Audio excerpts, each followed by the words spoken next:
You know what makes people uncomfortable? Not aggression, not arrogance, not some loud, chest-thumping display of dominance. What really makes people shift in their seats is quiet, unshakable confidence, the kind that doesn't need to announce itself. And if you've ever wondered why some people walk into a room and everyone just feels it, I'm about to show you exactly how that works and how you can do it too. Here's something most people don't understand. When someone feels nervous around a confident person, it's not because the confident person is doing anything to them. Research from the University of Kent found that people who project extreme confidence aren't actually more competent than anyone else. They're just more confident in their decisions. But here's the twist. That confidence alone becomes social currency. It opens doors, commands respect, and yes, it makes people nervous. Because when you encounter someone who's genuinely secure in themselves, it holds up a mirror to your own insecurities. It reminds you of every doubt you're carrying around. They're not attacking you, your own internal messes. Think about the last time you met someone who was completely comfortable in silence. No nervous laughter, no filling dead air with pointless chatter. Just calm presence. Unsettling, right? That's quiet confidence, and it's far more intimidating than any loud display of self-assurance. Psychology tells us these people have something most don't. They're not seeking validation from you or anyone else. They know their worth without needing you to confirm it, and that creates an invisible force field that makes interactions feel unbalanced. You're looking for approval, they're not. You feel it instantly. Now let's talk about what actually builds this level of confidence, because it's not what you think. Most people believe confidence is something you're born with. Wrong. Confidence is built through a surprisingly simple metric called your say-do ratio. It's the number of promises you keep to yourself divided by the number you make.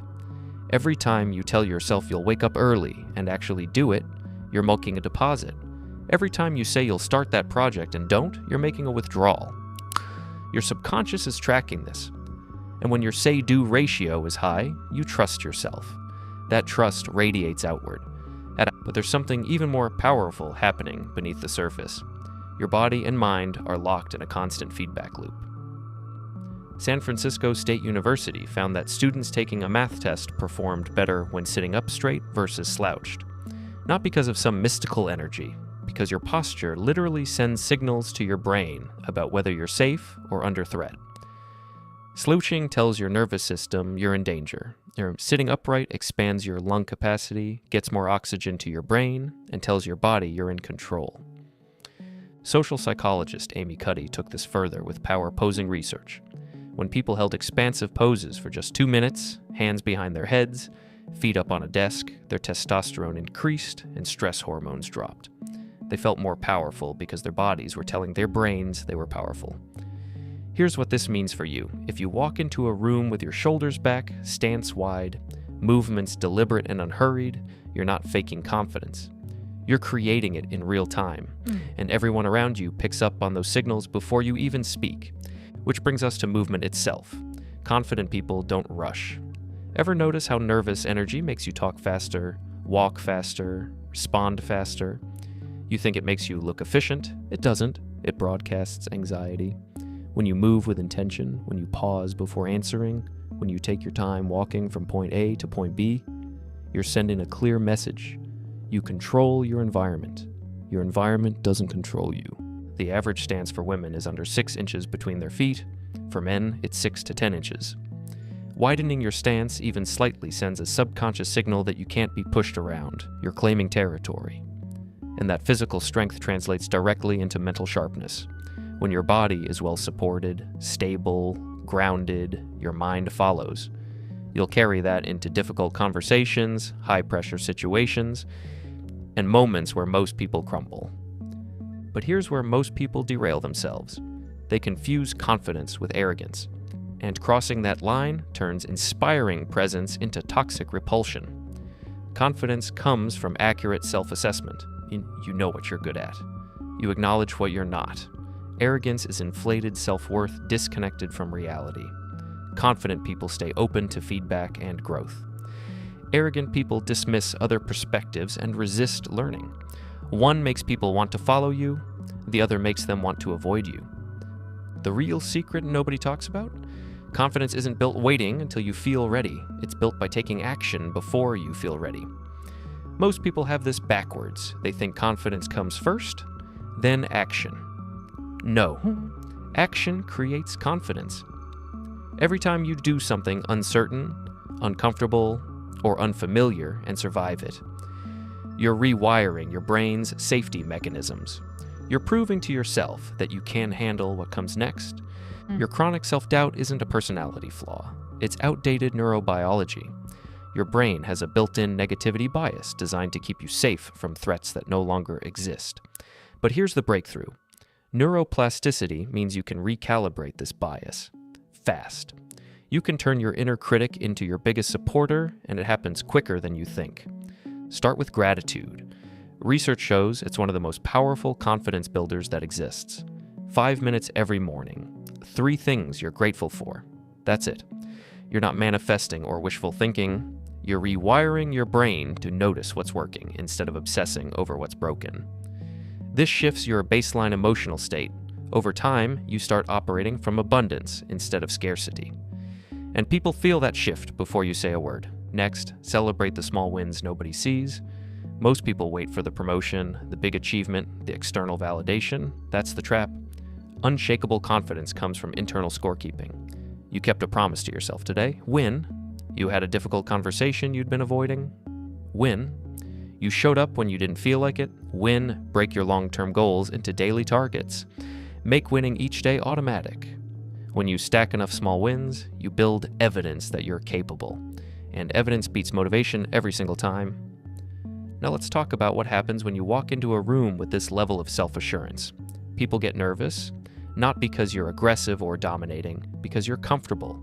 You're not seeking approval. You're not performing. You're not trying to prove anything.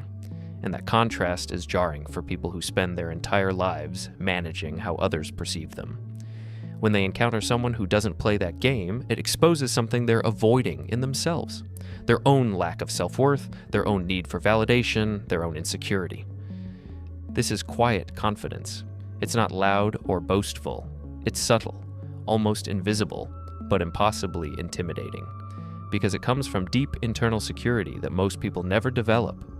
You're comfortable in silence while others scramble to fill it. You don't justify your decisions to people who haven't earned that explanation. You set boundaries without apologizing. This creates an invisible force field around you that others perceive as impenetrable. In professional settings, this dynamic amplifies. You might walk into a room full of people with more experience, higher status, more credentials. Your confidence could nosedive. You start thinking, who am I to be here? But people with unshakable confidence flip the script. They identify what unique value they bring, what perspective, insight, or information they have that others don't. If you've been invited to speak, lead, or contribute, someone believes you have something worth hearing. That's not arrogance. That's recognizing your value. Highly confident people don't compare themselves to others. Their self-worth comes from internal metrics, not external scorecards. In competitive environments, this becomes your unfair advantage. While everyone else is measuring themselves against colleagues, you're focused entirely on creating value. That focus becomes magnetic. It draws people towards you because you're not operating from scarcity or competition. You're operating from contribution. Here's what makes this truly powerful. When your worth isn't dependent on external validation, you can handle any feedback without defensiveness. You can admit mistakes without your identity collapsing. You can ask questions without feeling stupid.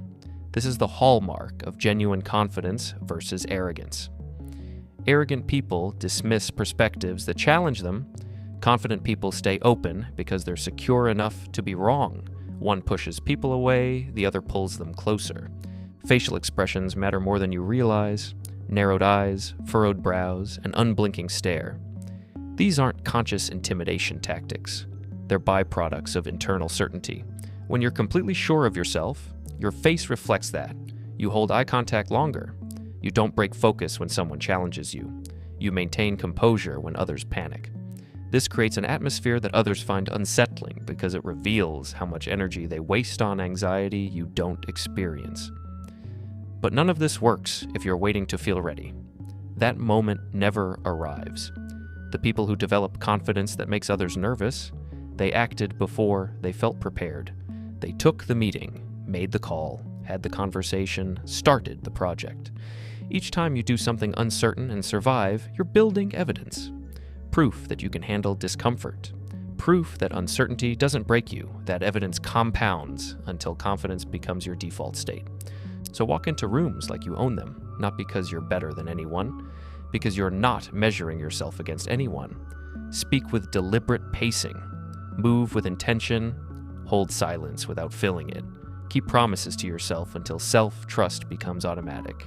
And watch what happens. Some people will be inspired, others will be intimidated. Both reactions tell you the same thing. You've built something most people never will. Confidence so solid it shifts the energy of every space you enter. That's what real confidence looks like. Not loud, not performative, just unshakable presence that makes people recalibrate how they see themselves when they're around you. And the wildest part? You're not trying to intimidate anyone. You're just done apologizing for taking up space. You've stopped performing for approval. You've built something internal that no external circumstance can touch.